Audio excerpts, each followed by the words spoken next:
एक वाटी जाड रव्यामध्ये नाचणी घालून तर बघा.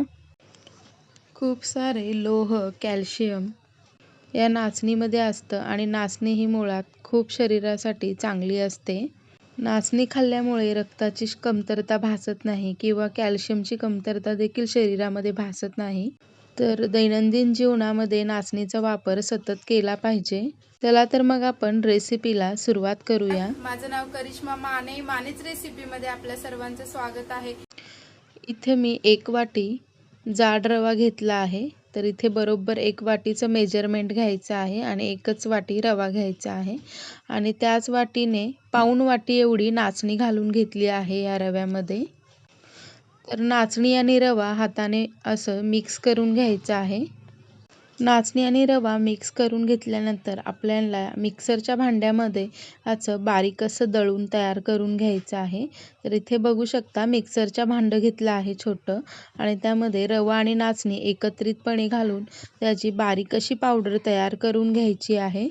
तर इथे मिक्सरला वाटून घेतला आहे नाचणी आणि रवा. इथे बघू शकता अगदी बारीक अशी पावडर इथे वाटून घेतली आहे. तर थोडेसे काही जाडसर कण वगैरे असतील म्हणून मी काय केलं आहे, चाळणीने हे आपलं पीठ छान चाळून घेत आहे. तर इथे बघू शकता खाली अगदी बारीक असं रवाळ असं पीठ पडलं आहे नाचणी आणि रव्याचं आणि थोडंसं जे जाडसर असा भाग आहे तो वर राहिला आहे. त्यात काही नाचणीचे काही कणिक देखील इथे राहिली आहे. तर ती देखील आपण मिक्सरला फिरून घेणार आहोत. त्यासोबतच 1 वाटी साखर घालून घ्यायची आहे. 7 ते 8 इलायची घालून घ्यायची आहेत आणि पुन्हा एकदा आपल्याला बारीक असं मिक्सरला पीठ दळून घ्यायचं आहे. तर इथे बघू शकता मी पुन्हा एकदा चाळणीने चाळून घेत आहे आणि इथे बारीक असं आपलं साखरेची इथे पिठी बारीक अशी खाली चाळणीतून बाहेर पडत आहे. जो काही वरचा जाडसर भाग आहे तो मी एका वाटीमध्ये काढून घेणार आहे. तर इथे बघू शकता छान आपलं रवा, नाचणी आणि साखर छान एकजीव झाले आहेत. तर यामध्ये 30 ग्रॅम एवढे मिल्क पावडर घालून घेतली आहे आणि आपलं हे सगळं मिश्रण जे आहे ते छान एकत्रित करून घ्यायचं आहे. लहान मुलांसाठी आपण बाहेरून केक आणतो किंवा मैद्याचा केक आपण करतो आणि किंवा आपण कोको पावडर, मैदा वगैरे घालून मुलांसाठी केक करतो. तो खूप शरीरासाठी हानिकारक आहे. म्हणून इथे मी नाचणीचं पिठाचं आणि रव्याचं इथे केक तयार करून दाखवणार आहे. तर तुम्ही अशा पद्धतीने प्रेमिक्ससुद्धा केकचं करून ठेवू शकता. साधारण वर्षभरसुद्धा हे प्रेमिक्स छान चांगलं राहतं. तर इथे आपलं केकचं पीठ तयार झालं आहे.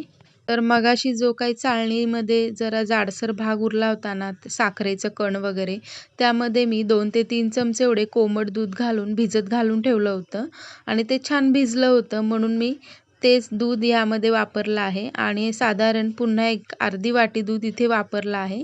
तर इथे बघू शकता साधारण 1.5 वाटी इथे दूध आपल्याला लागलं आहे केक भिजवण्यासाठी, केकचं बॅटर भिजवण्यासाठी आणि इथे बघा आपलं केकचं बॅटर सहजपणे छान असं भिजवलं आहे. आता हे केकचं बॅटर जरा पातळ आहे.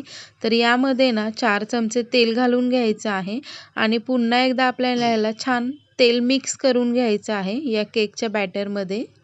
तेलाऐवजी तुम्ही मेल्टेड तूपसुद्धा 4 चमचे घालून घेऊ शकता केकमध्ये. आणखीन केक हेल्दी करण्यासाठी साधारण 10 मिनटं झाकण लावून हे पीठ सेट होण्यासाठी ठेवायचं आहे. तर 10 मिनटामध्ये बघा इथे रवा आपला छान फुलला आहे आणि दाटसर असं इथे आपलं बॅटर दिसत आहे. तर इथे आपण थोडेसे ड्रायफ्रूट्स घालून घेणार आहोत. ट्रुटी फ्रुटी आणि थोडेसे बदाम, काजू, अक्रोड, पिस्ता आणि भोपळ्याच्या बिया ह्यात थोडेसे ड्रायफ्रूट्स घालून छान एकजीव करून घ्यायचं आहे या पिठामध्ये. 1 पॅकेट इनोचं घालायचं आहे आणि इनो आपलं फर्मेंट होण्यासाठी थोडंसं पाणी घालून घ्यायचं आहे. 1 चमचाभर पाणी घालून घ्यायचं आहे आणि इनो आपल्याला हळुवारपणे या पिठामध्ये मिक्स करून घ्यायचं आहे जसं की व्हिडिओत दाखवल्याप्रमाणे. तर इथे बघू शकता कोणत्याही कोको पावडरचा वापर नाही केला मी इथे, कोणत्याही एसेसचा देखील वापर नाही केला. अगदी घरगुती पद्धतीने, साध्या पद्धतीने इथे आपण केकची रेसिपी करणार आहोत. तर इथे आपलं इनो जे आहे ते छान या पिठामध्ये मिक्स झालं आहे आणि आपण तेलाने ग्रीस केलेल्या कुकरच्या भांड्यामध्ये हे बॅटर घालून घेतलं आहे. वरून टुटी फ्रुटी, थोडेसे ड्रायफ्रूटचे काप आपण वरून घालून घेणार आहोत. तर इथे बघू शकता केकचं बॅटर वरून आपलं किती सुंदर असं दिसत आहे आणि त्यावर सर्व ड्रायफ्रूट्स देखील फार सुंदर असे दिसत आहे. तर इथे आपण कढईमध्ये हा केक बेक करून घेणार आहोत. कढई आधीच गरम होण्यासाठी ठेवली होती आणि आपली कढई छान हीट झाली आहे. तर त्यावर एक प्लेट ठेवली आहे आणि त्यानंतर आपलं केक जे आहे ते तयार होण्यासाठी ठेवलं आहे. साधारण हा केक तयार होण्यासाठी इथे 45 मिनिटं मला लागली आहेत आणि इथे बघू शकता आपला केक छान फुलून वर आला आहे.